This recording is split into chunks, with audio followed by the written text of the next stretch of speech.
हार्दिक स्वागत है। तो देखो बच्चों, मैं फिर से न्यू पॉइंट लेके आ गया हूँ। तो न्यू पॉइंट क्या है बच्चों, देखो BCom second semester third, BCom second semester third, BBB second, इसमें आपको इनकम टैक्स है बच्चों। क्या है बच्चों? Income tax, NEP, national education जो पॉलिसी है। तो इनकम टैक्स जो सब्जेक्ट है, इनकम फ्रॉम द सैलरी बच्चों। तो income from the salary lecture number अपना 8 है। न्यू पॉइंट कौन सा पॉइंट है? New point. हर एग्जांपल में अपना न्यू पॉइंट रहेगा बच्चों। एग्जांपल कितने भी हो, कोई भी चैप्टर रहो, अकाउंट रहो, इनकम टैक्स रहो, है ना, तो सब में अपना क्या रहेगा बच्चों? New point. ओके, तो देखो एग्जांपल नंबर 8 है, taxable income from the salary a women's. तो ये जो ए व्यक्ति जो है, इसकी जो अपन taxable income from taxable salary निकालेंगे। क्या निकालेंगे बच्चों? सैलरी। अभी आपको मालूम है, तो ये आपको एग्जांपल 2 दिख रहे होंगे। कितने बच्चों? 2, क्योंकि कैसा है, पर्टिकुलर अमाउंट, पर्टिकुलर अमाउंट और अमाउंट। ये ए सेक्शंस है, ए है, और ये क्या है बच्चों? बी। ये क्या है बच्चों? बी। ए वुमेन्स हो गया, उसका नाम हो गया, और ये ए और ये बी, है ना। तो यहाँ पे लिख दिया मैंने अभी तो फिलहाल। तो देखो बच्चों, ये क्यों ए और बी क्यों? क्योंकि उन्होंने क्या पूछा, एक रिकॉग्नाइज, एक अनरिकॉग्नाइज। अब सर, ये रिकॉग्नाइज और अनरिकॉग्नाइज का मतलब क्या है? क्योंकि देखो बच्चों, आपकी स्क्रीन पे जो एग्जांपल दिख रहा होगा आपको, उस पर का आप स्क्रीनशॉट निकाल लो, लिख लो, है ना। तो देखो, हाँ, मैं पूरा एग्जांपल पढ़ के बताता हुआ ऐसे तो आपको, लेकिन मेरी तरफ देखना।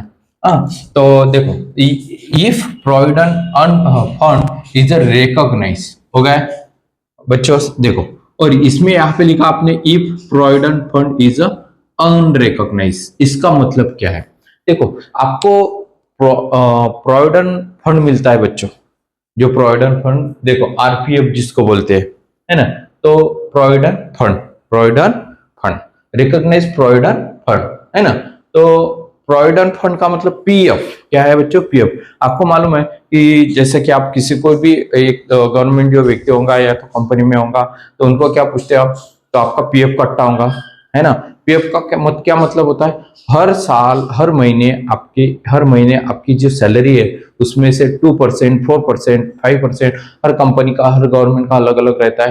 तो 2% उसका जितना भी कोई, जैसे कि 20,000 होगा, सैलरी 20,000 होगी, तो 20,000 में से आपको 18,000 मिलते होंगे। तो कट कुट करके सब कुछ, यानी उसमें फैसिलिटी रहती है, मेडिकल फैसिलिटी रहती है, प्रोविडेंट फंड रहता है ना, फर्निश उसके भी पैसे कभी कभी मिलते हैं। तो देखो बच्चों, तो उसमें उन्होंने क्या बोला है कि एक जो एग्जांपल है, आप प्रोविडेंट फंड का बताओ, और दूसरा बी नंबर का एग्जांपल जो है वो बगैर, यानी प्रोविडेंट फंड उसमें मत लिखो, है ना। तो देखो बच्चों, यहाँ पे मैं पढ़ के बताता हूँ एग्जांपल। तो एग्जांपल पहले देखेंगे अपन। Following the particulars of the income of a women's for the previous year ending 31 March 2026। तो उन्होंने बताया कि 26 का जो इनका जो 26, 27, है ना। तो इनका जो ए वुमेन्स है, इसका नाम ही ए वुमेन्स है। यहाँ पे तो अपन ने ए लिखा, है ना। तो देखो, उसके नीचे क्या बताया उन्होंने कि ए नंबर पे सैलरी 15,000 है। कितना है बच्चों? 15,000। तो पर मंथ है, कितना है बच्चों? Per month. तो बेसिक सैलरी 15,000। ये देखो 15,000 इंटू कितना करना आपको? 12। हर बार ध्यान में रखना कि 15,000 इंटू 12 करना। 15,000 इंटू कितना करना है आपको? 12 करना है। 15,000 इंटू कितना करना आपको? 12। क्योंकि 12 मंथ रहते हैं। कितने मंथ रहते हैं? 12 मंथ। तो 15,000 इंटू 12। तो देखो 1,80,000। 1 लाख कितना? 18,000। यहाँ पे लिखो फिर 1,18,000। 1 लाख कितना? 18,000 हो गया। उसके बाद देखो बच्चों, यहाँ पे इस एग्जांपल में रिकॉग्नाइज, यानी कि आप जो पीएफ है वो आपको मेंशन करना है। और ये जो सेकंड नंबर का जो बी नंबर का सेक्शन है, तो इसमें आपको प्रोविडेंट फंड मेंशन नहीं करना है, ये बात ध्यान में रखना। तो देखो, employ contribution on recognise provident fund जो बताया, excess of the 12% of basic salary A I into 2%। कितना? 2%। कितना बताना आपको? 2%। सर अब 2% कैसे क्या? तो देखो बच्चों, अगर उन्होंने कितना भी, देखो मैं बी नंबर का आपको पढ़ के बता रहा हूं। देखो, हर contribution of the provident fund, है ना, हर her contributions or to provident fund was at 14% of salary the employee also contribution similarly amount। अगर आपको 14% उन्होंने दिया, कितना परसेंट बताया हुआ है एग्जाम्पल में, देखो बच्चों 14% बताया, कितना परसेंट बताया आपको, 14%। मैं ये न्यू पॉइंट बता रहा हूँ, देखो ध्यान में रखना, 14% अगर उन्होंने कंट्रीब्यूशन प्रोविडेंट फंड बताया होगा तो क्या करना आपको, 12% के ऊपर, 12% के ऊपर, यानी 12% के ऊपर कितना है बच्चों, 2%। 12 के बाद 13 और 14, 2% है ना। तो देखो यहाँ पे 2% लिखा, तो 12% के ऊपर जितना भी होगा 15% तक उतना आपको लेना है। उन्होंने 1% बताया तो 1% निकालना, उन्होंने 3% बताया तो 3% निकालना, 2% है तो 2% निकालो। लेकिन हर बार एक ही मैं आपको बताता हूँ कि 14% ही आता है, नियम है उसका कि इनकम टैक्स वालों को 14% ही बताना पड़ता है। तो 12%, अगर 12% रहा तो परसेंटेज निकालना नहीं। 12% अगर उन्होंने एग्जाम्पल में मेंशन करके बताया होगा तो वहां पे आपको लेना नहीं है। रिकॉग्नाइज प्रोविडेंट फंड आपको छोड़ देना है। लिखना है क्या, नहीं लिखना है बच्चों, लिखना है क्या, नहीं लिखना। तो देखो बच्चों ये जो 2% है तो आपको क्या करना है, 18,000 पे 2%, 1,80,000, 1,80,000 इंटू 2% निकालो। 2% कितना होता है, 18 टू का 36, यानी 3,600 आएगा। 3,600, 3,000 कितना आएगा बच्चों, 600। आगे बात ध्यान में, सब कुछ मैंने क्लियर बता दिया। कुछ भी प्रॉब्लम रहा तो मुझे कमेंट्स कीजिए, मैसेज कीजिए, कॉल कीजिए, चलेगा। बुकलेट भी आपको चाहिए तो बुकलेट भी मिल जाएगा 30 रुपीज में। और डिस्क्रिप्शन में अपने टेलीग्राम का ग्रुप भी ज्वाइन करना है तो ग्रुप भी आप ज्वाइन कर सकते हो। हर एनी वीडियो मैं आपको वहां पे सेंड कर दूंगा, कोई टेंशन नहीं। अपना टेलीग्राम का ग्रुप भी है, उस पर आपको पीडीएफ भी मिल जाएंगे लगे तो।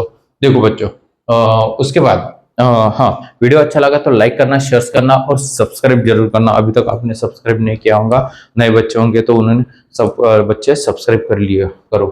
ओके हाँ, तो देखो ये 2% होगा, कितना होगा बच्चों, 2%। तो 2% कौन सा अमाउंट पे निकालना आपको, 1,80,000 पे। बच्चों ये जो पॉइंट है ये मोस्ट आईएमपी पॉइंट है, आपके ध्यान में आ गया ना, आ गया ना। हाँ देखो अब यहाँ पे ये पॉइंट जो है 14% का, ये यहाँ पे नहीं लिखा बच्चों, यहाँ पे है क्या, नहीं लिखा, क्योंकि उन्होंने क्या बताया, अनरिकॉग्नाइज। वो अनरिकॉग्नाइज करके यानी प्रोविडेंट फंड नहीं यानी मेंशन करके आपको ये टैक्सेबल सैलरी निकालनी है ना, यहाँ पे आपको मेंशन करनी है। ओके एग्जांपल में कितना परसेंट दिया हुआ है उन्होंने, 14%। फिर सर 14% क्यों नहीं निकाला, तो ध्यान में रखना, नियम है बच्चों, डिडक्शन है कि कभी भी आपको 12% के ऊपर जितना परसेंटेज उन्होंने बताया होगा उतना ही आपको मेंशन करना है। ओके हाँ, तो ये 14%, ओके ये 2%। Valuation of rent free unfurnished house, कौन था house, valuation of rent unfurnished house. ये जो हाउस है ये अनफर्निश्ड है, उसमें फर्नीचर नहीं है। तो देखो अभी 15% कहां से आया सर, 15% जो है बच्चों, देखो ये बहुत मोस्ट आईएमपी है। अभी जो मैं बताने जा रहा हूं इसके पहले भी मैंने बताया, तो कभी भी ध्यान में रखना, valuation of rent free unfurnished house का नियम है क्या बच्चों, क्या नियम है, देखो अगर पॉपुलेशन जो है उस शहर की जो पॉपुलेशन है, उस शहर की पॉपुलेशन जो है ना, 10 लाख के अंदर अगर होती होंगी, कितना, 10 लाख के 10 लाख से कम, 10 लाख से कम लेस होती होंगी तो 7.5% आपको यहाँ पे वैल्यूएशन एनुअल सैलरी पे निकालना पड़ता है। इस पे एनुअल सैलरी, ये जो सैलरी रहती उसमें, और उसमें अलाउनेंस भी आते हैं। ओके बच्चों हाँ, उसके बाद अगर 10 लाख से लेके 10 लाख पॉपुलेशन 10 लाख से 13 लाख अगर होंगी या 25 लाख तो आपको 10% लेना है। कितना परसेंट लेना है, 10%। और 13 लाख के ऊपर अगर होंगी तो आपको 15% लेना है। कितना परसेंट, 15%। तो इन्होंने इसमें क्या बताया मालूम है क्या, देखो सी नंबर का पॉइंट जो बताना रहेगा तो वो भी पॉइंट पहले देख लो, नहीं तो सर वो पॉइंट आपने बताने ऐसा भी हो जाएगा, है ना। सी नंबर का point, interest credit to the her provident fund account at the 9.5% per annum rupees 19,000। अगर 9.5% के ऊपर, 9.5 5% के ऊपर कितना बच्चों, देखो ये रिकॉग्नाइज का इसका पॉइंट है वो, ये बताना रह गया था। तो देखो 9.5 के ऊपर उसका इंटरेस्ट मिलता है। क्या मिलता है बच्चों, आपके पैसे जमा हो गए, पीएफ आपका कट गया है ना, तो पीएफ कटने के बाद आपको 9.5 के ऊपर जो परसेंटेज होंगे तो वो 12% तक, कितने परसेंट तक बच्चों, 12% तक, इसके बीच में जितने परसेंट होंगे उतने परसेंट आपको सैलरी पे निकालना है। और ये यहाँ पे लिखना है कि इंटरेस्ट पीएफ करके, क्या लिखना है बच्चों, इंटरेस्ट कंट्रीब्यूशन पीएफ करके। ओके, ध्यान में, इंटरेस्ट जो प्रोविडेंट फंड है आपको interest provident fund interest PF करके आपको लिखना है। लेकिन अभी इस एग्जांपल में उन्होंने, देखो बच्चों, उन्होंने 9.5% ही दिया। कितना परसेंट दिया हुआ है, 9.5%। 9.5% के ऊपर नहीं है बच्चों, है क्या, नहीं, ये 14% है, तो 12% के ऊपर 2% ही आते हैं, तो 2% निकाला आपने एम्प्लॉय पे, 9.5% 19,000, ये अमाउंट लेना नहीं, फिर इसको छोड़ देना, फिर क्या करना बच्चों, छोड़ देना। ओके, आगे बात ध्यान में। हाँ, उसके बाद उन्होंने क्या बताया, she is the provident by the her employ with a rent free unfurnished house is a city populations 30 lakhs of the annual value 25,000, यानी कि जो उसकी जो वैल्यू है वो 25,000 बताई, लेकिन पॉपुलेशन जो है 30 lakhs बताई उन्होंने। कितने बताए बच्चों, 30 lakhs। देखो बच्चों 30 lakhs है ना, इसलिए मैंने बताया कि मोस्ट टाइम पे एग्जांपल है ना। तो कभी भी ध्यान में रखना कि 13 लाख से ऊपर अगर पॉपुलेशन होंगी तो यहाँ पे 15% लेना। अगर उन्होंने लोक संख्या, उन्होंने पॉपुलेशन नहीं बताई, उन्होंने अगर कोई भी शहर का नाम नहीं बताया, मुंबई, दिल्ली, कोलकाता, चेन्नई, है ना, हैदराबाद, अकोला, अमरावती, इस तरह से अगर 30 लाख के ऊपर जो लोक संख्या रहती है इनकी लेने पड़ती है। ये तो अकोला, सॉरी अकोला 10% में आएंगी शायद। तो देखो दिल्ली, मुंबई, कोलकाता, इस तरह से ध्यान में रखना। हाँ 15%, तो 15% सर किस पे निकालना अभी, 15% कौन से अमाउंट पे निकालना है, बहुत, यानी कि ये जो नियम है बच्चों, ये जो मैं बता रहा हूँ ये बहुत मोस्ट टाइम पे है, ये तो मैंने बता दिए पॉपुलेशन के, है ना। तो ये पॉपुलेशन का भी नियम 15% का आ गया ध्यान में। 10 lakhs के कम होगी तो 7.5% लेना, उसके बाद 10 lakhs के लेके 13 lakhs तक अगर पॉपुलेशन होगी तो 10% लेना, और 10 lakhs के ऊपर अगर होंगी तो 15% यहाँ पे वैल्यूएशन निकालना है आपको। कितने परसेंट निकालना है आपको, 15%। आगे बच्चों ध्यान में। हाँ, तो देखो अभी 15%, 1,80,000, ये तो पीएफ में उसका एडिशनल नहीं करना है, क्योंकि इसके 7 जो जितने एग्जांपल हो गए तो उसमें अलाउनेस वगैरह जो थी उसके आपने क्या की थी, एडिशनल की थी, बाद में एडिशनल की जो अमाउंट आती है उस पर 15% निकालते हैं।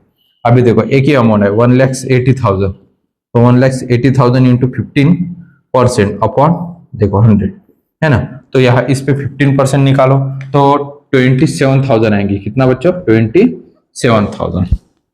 देखो निकाल के देखो 27,000 आ जाएंगी। हाँ, 1,80,000 इंटू 15%, हाँ 27,000 परफेक्ट है। ओके बच्चों, आगा दिन में 27,000 हो गया। अब इन सब की करना आपको एडिशनल, इसके नीचे और कुछ है क्या एग्जांपल में, वो भी देख लेते हैं। 25, हाँ उन्होंने क्या बताया, process at the endowment policy 10,000। Process का वो जो है इंडाउटमेंट पॉलिसी जो है वो आपको लेना नहीं है, उसके वो पर्सनल है, पॉलिसी नहीं लेना कभी भी। एलआईसी पॉलिसी, एलआईसी जो भी पॉलिसी रहेंगी वो कोई भी पॉलिसी आपको इनकम टैक्स ऑफ सैलरी में नहीं आ सकती। कोई भी पॉलिसी रहो, वो पॉलिसी आपको कोई भी पॉलिसी आप नहीं ले सकते। हेल्थ पॉलिसी रहो, एलआईसी पॉलिसी रहती है, बहुत सारे पॉलिसी रहती है। उसके बाद देखो बच्चों, हाँ उन्होंने ये पॉइंट बताया, she paid 600 employment tax of the state government. उसने स्टेट गवर्नमेंट का टैक्स क्या किया, पे किया, क्या कर दिया उन्होंने, पे कर दिया। अगर स्टेट गवर्नमेंट का अगर टैक्स होगा, अगर स्टेट गवर्नमेंट का टैक्स होगा बच्चों, तो क्या करना है यहाँ पे, डिडक्शन अंडर सेक्शन 16(3) में आता है। किस में आता है वो, 16(3). यहाँ पे कुछ भी नहीं आएगा, यहाँ पे कुछ भी नहीं आएगा। और डिडक्शन अंडर सेक्शन 16(2) में यहाँ पे कुछ भी नहीं आएगा बच्चों। ओके, यहाँ पे देखो इसकी करना है एडिशनल, बाहर निकालना। पहले तो इन सब के एडिशनल कर दो, इन तीनों के एडिशनल करना है आपको। तो इनके एडिशनल करेंगे अपन 1,80,000 प्लस 3,06,000 प्लस 27,000 होगा 2 lakhs। ग्रॉस प्रॉफिट उसका आएगा 2 lakhs 10,600, 2,10,600 ये आ गया इसका प्रॉफिट। ओके बच्चों, आ गया ध्यान में। उसके बाद देखो बच्चों डिडक्शन जो है ना, अभी डिडक्शन क्या है, deduction under section 62, deduction under section 60, तो 16(3) इसमें तो स्टेट गवर्नमेंट का उन्होंने बताया। ओके बच्चों, हाँ तो देखो ये 600 है, इसको यहाँ पे बाहर निकालो 600, और इसको क्या करना आपको माइनस करना है। क्या करना है बच्चों, माइनस करना है। तो ये आ जाएगा आपका 2,10,000, 2,10,000। ओके, हाँ तो ये बराबर आपको लिखना है टोटल टैक्सेबल सैलरी 2,10,000, 2 लाख कितना 10,000। ओके, आ गया बच्चों ध्यान में। हाँ अभी देखो इसको ऐसा पूरा क्लोज नहीं करना है बच्चों, क्यों, क्योंकि आपका सिर्फ एक ही एग्जांपल होगा। अगर आपको लगता होगा तो आप क्या कर सकते हो, ये जो पॉइंट है पूरा का पूरा जो मैं बता रहा हूं अभी, तो ये पॉइंट इसके नीचे आप लिख सकते हो, जो पर्टिकुलर कॉलम है उसी तरह से लिख सकते हो। लगे तो आपने टैक्सेबल इनकम फ्रॉम ये सैलरी हेडिंग नहीं लिखा तो चलता, डायरेक्टली लिखना आपको if provident fund is unrecognised be sessions. देखो यहाँ पे लिखना है फिर if provident fund is recognised provident fund, उसके नीचे आपको क्या करना है, सेकंड पेज पे कंटिन्यू एग्जांपल लिखना है, कंटिन्यू एग्जांपल लिखना है। इस तरह से भी आपने लिखा तो चलता है। देखो मैंने तो बता दिया अभी। ओके बच्चों, हाँ तो उसके बाद मैंने तो पहला पेज सेकंड पेज मैंने अलग अलग लिखा, तो अभी देखेंगे अभी पहले। हाँ तो देखो मैं बता देता हूँ आपको, इस पे बुकलेट पे देखो यहाँ पे लिखा है बच्चों कि फर्स्ट नंबर पे सर ये कैसे क्या आती है, तो यहाँ पे बताया उन्होंने the provident fund is a recognise, first number ये होगा अपना फर्स्ट नंबर। अभी देखो बच्चों second number it is unrecognise, ये सेकंड नंबर है ना। तो find out her taxable salary from the assessment year 2026-27 लिखना आपने। Okay, the provident fund is a recognise, ये होगा आपका पहला एग्जांपल होगा। अभी देखेंगे अभी अपन सेकंड नंबर, कौन सा देखेंगे बच्चों, सेकंड नंबर। तो देखो प्रोविडेंट फंड बेसिक सैलरी कितनी है बच्चों, अभी तो ये बात जल्दी हो जाएगा। बेसिक सैलरी कितनी है बच्चों आपकी 15,000 इंटू 12 होगा, इसका 1,80,000, 1,80,000। अभी देखो बच्चों इसमें ये जो पीएफ है, एम्प्लॉय कंट्रीब्यूशन प्रोविडेंट फंड, ये इसमें लिखना नहीं है। क्यों, कि उन्होंने क्या बताया, एक रिकॉग्नाइज एक अनरिकॉग्नाइज। का मतलब क्या है कि आप एक इसमें पीएफ बताओ, एक इसमें पीएफ मत बताओ। बहुत इजी तरह से मैंने आपको समझा दिया। देखो ये नहीं लिखना है, फिर आपको ये नहीं लिखना है तो नहीं लिखा आपने। ओके, उसके बाद valuation of rent free unfurnished house, जो भी अनफर्निश्ड हाउस होगा, अभी ये अनफर्निश्ड हाउस है, फर्निश हाउस रहा था अमाउंट रहती है उस पे 10%, फर्निश हाउस पे 10% निकाल के यहाँ पे आपको एडिशनल करनी पड़ती है। तो कंपलसरी जो भी अमाउंट उन्होंने फर्निश की दी होंगी, जैसे कि फर्निश हाउस इसके 7 नंबर के एग्जांपल में 54,000 था शायद, 54,000 पे 10% निकाले थे, उसमें वो ऐड किए थे। ओके बच्चों, इसलिए 7 नंबर का भी एग्जांपल देखो, हर एग्जांपल आपको देखना जरूरी है। तो देखो valuation of rent on furnish house 15%। Sir 15% क्यों लिया, क्योंकि उन्होंने क्या बताया 13 लाख के ऊपर पीपल पॉपुलेशन 13 लाख के ऊपर पॉपुलेशन, यानी कि उस शहर के उस सिटी की जो पॉपुलेशन है वो 13 लाख के ऊपर है, ज्यादा है, या 25 लाख के से भी ज्यादा रही तो भी लेना बच्चों, ऐसा कुछ नहीं, आपको एग्जांपल में मार्क मिल जाएंगे। क्योंकि कैसा है कुछ कुछ एग्जांपल में, कुछ कुछ बुक्स में या कुछ जो शिक्षक है वो 25 लाख बताते हैं पॉपुलेशन, तो मैं भी आपको बता रहा हूँ अगर 25 लाख के ऊपर भी रही तो 15% लेना, लेकिन अभी जो नया नियम है तो 13 लाख के ऊपर ही लेना पड़ता है। ओके, हाँ तो देखो इस शहर की लोक संख्या कितनी है उन्होंने बताया 13 लाख के ऊपर है, तो आपको 1,80,000, 1 लाख कितना 18,000 इंटू 15%। ओके, हाँ तो इस पे 15% कितना आ जाता बच्चों आपका 20, यहाँ पे नहीं, यहाँ पे लिखना आपको, हाँ 27,000। ओके, ये देखो 27,000 होगा। अब इन दोनों के एडिशनल कर दो, अब इन दोनों के एडिशनल 2 लाख 20, 1,80,000 20 2 लाख 7,000 ही आएंगी, 1,80,000 प्लस 27,000, देखो 2,07,000, यह आ गया इसका ग्रॉस प्रॉफिट जो आ गया 2,07,000। ओके बच्चों, और डिडक्शन जो है, अब देखो यहाँ पे मैंने जगह नहीं छोड़ी, यहाँ पे छोड़ दी थी, तो इस तरह से आपने लिखना है। ओके, ये अमाउंट नहीं है, ये 600 है। इन दोनों की एडिशनल करना, यहाँ पे बाहर निकालना, इसको माइनस कर देना। क्या करना आपको? माइनस करना है। हाँ, तो ये 7000 में से ये माइनस कर दो तो इतना 2,06,400, 2,06,400। बाद में ये क्या करना है आपको? इतना क्लोज कर देना है। क्या करना है बच्चों? क्लोज कर देना है। ये government deduction under section 63(600) state government है। कभी भी ध्यान रखना, स्टेट गवर्नमेंट की कोई भी डिडक्शन अगर आपको एग्जांपल में बताई उन्होंने, तो यहाँ पे लिखना है। कहाँ पे लिखना है? 16(3) में। ओके, ज्यादातर बाकी की आती नहीं, लेकिन अगर आ गई तो मैं एग्जांपल में वैसे भी बताने वाला हूँ, टेंशन मत लिया करो। ओके, आ गया ध्यान में? अगर तुम्हें कुछ भी प्रॉब्लम रहा तो मुझे कॉल कीजिए, मैसेज कीजिए, लेकिन पहले तो कमेंट्स करना। पहले क्या करना है आपको? कमेंट्स और सब्सक्राइब, वीडियो को लाइक करना, शेयर करना और सब्सक्राइब करना। स्क्रीनशॉट आपको निकालना है तो स्क्रीनशॉट भी आप निकाल सकते हो। देखो, निकाल लो बच्चों, निकल लिया बच्चों स्क्रीनशॉट। आ गया बच्चों ध्यान में आपके? समझ में आ गया ना? हाँ, तो चलो नेक्स्ट वीडियो में मिलते हैं न्यू पॉइंट लेके। ओके, जय हिंद, जय महाराष्ट्र।